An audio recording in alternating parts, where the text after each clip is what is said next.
Hello everyone, Paul with ConvertingCopy.com with a very quick overview on types of links today. A lot of people will hear these terms a lot and maybe don't know what they're referring to. So I'm just going to give you kind of a definition on each of these types of links, which you may have heard about or will hear about in the future. Now, as most search engine optimization experts know, link building is the cornerstone of SEO because basically it's kind of a virtual thumbs up or a vote of confidence from one webmaster to another, which Google takes into consideration when ranking content. So if someone reads a post that you've made and creates a link to that post from their website because they think it's going to be beneficial to their readers as well, Google recognizes this and they say to themselves, well, this person thought enough to create a link to this other person's content, so that content must be worth ranking well. Now, that comes with a lot of caveats, obviously, but we'll get into that later. But right now, we're just going to focus on the types of links. So, first off, we have reciprocal or two-way links. Now, this is basically just two webmasters exchanging a link to the other's website from their own. This used to be more effective. It's always been easy because you just have to email another webmaster, presumably in your same niche, and ask them for a link exchange. The problem with link exchanges is that it's, because it's reciprocal, there's no real value there. It's not one webmaster saying, oh, I like your content, let me link to it.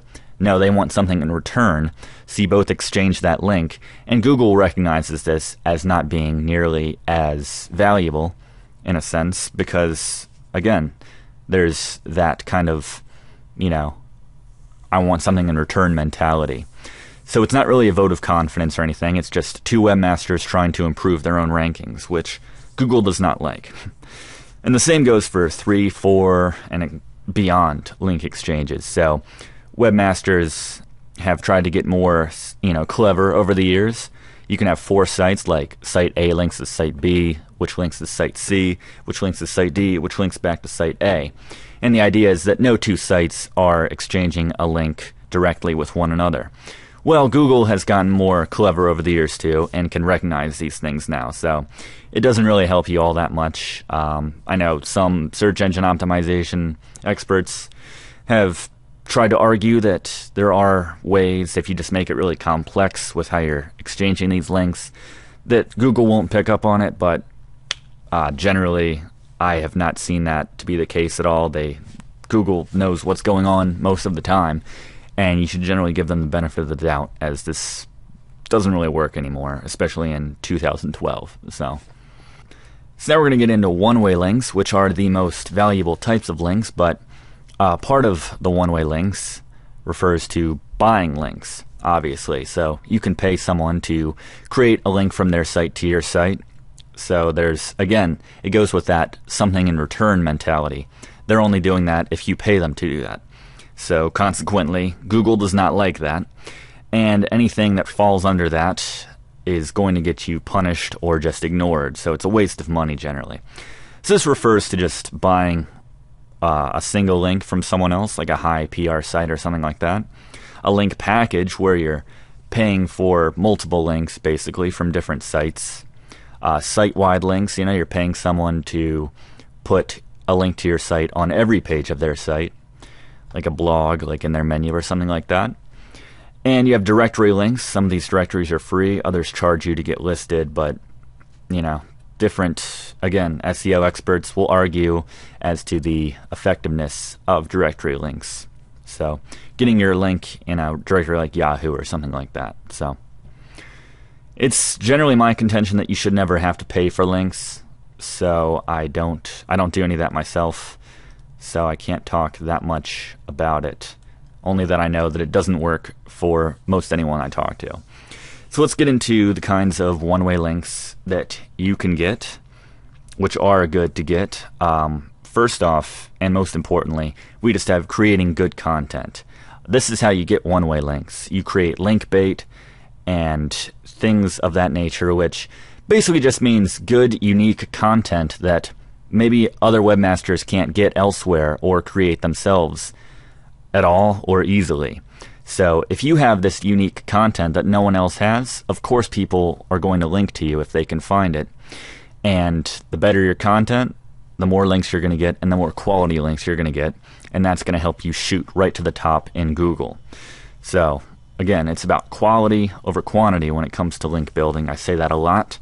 So it's much better to have just a small handful of high quality links from high ranking, high PR sites than thousands of links from small spammy sites, but that probably goes without saying. We also have article directories, not as effective as they used to be, but still very much worth your time, and not for the most obvious reason.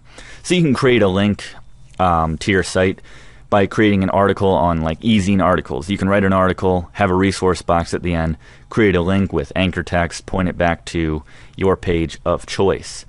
The problem with that is that these sites have taken a hit in the wake of the Panda update, which has been well over a year now at this point. But with that update, article directories took a hit in the power of their links, basically.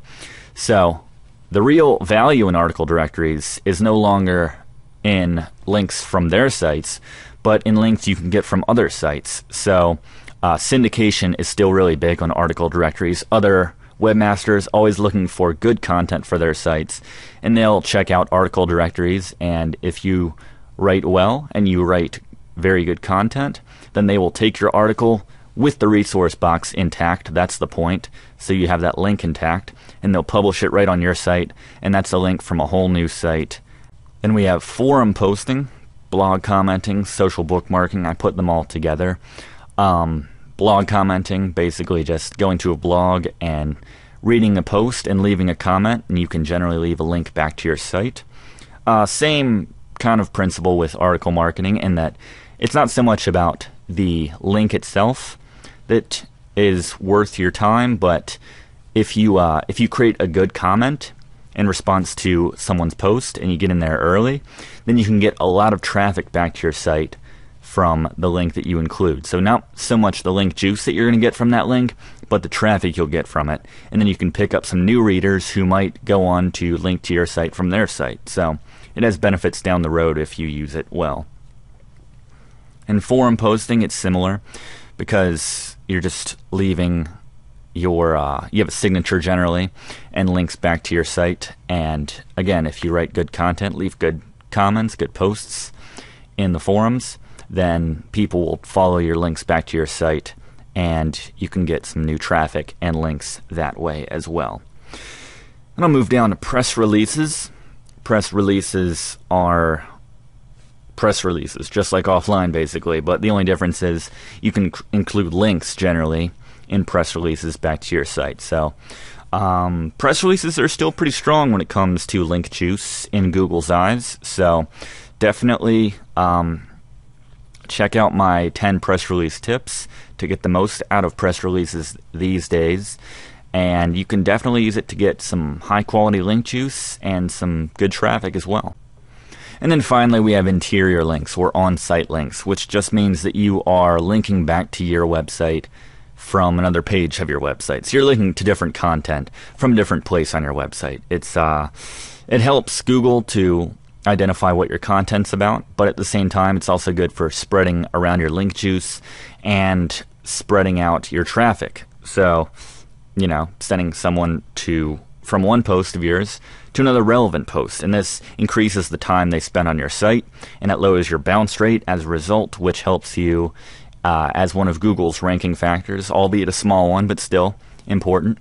So just to give you kind of an overview, these are the major types of links which you could be going after and which you should be going after, and some of which I talked about in the beginning that you should avoid, especially where we are with Google right now. So avoid the two-way, the three-way, the four-way links, avoid buying links generally, and focus on getting high-quality one-way links like I talked about in part in this video.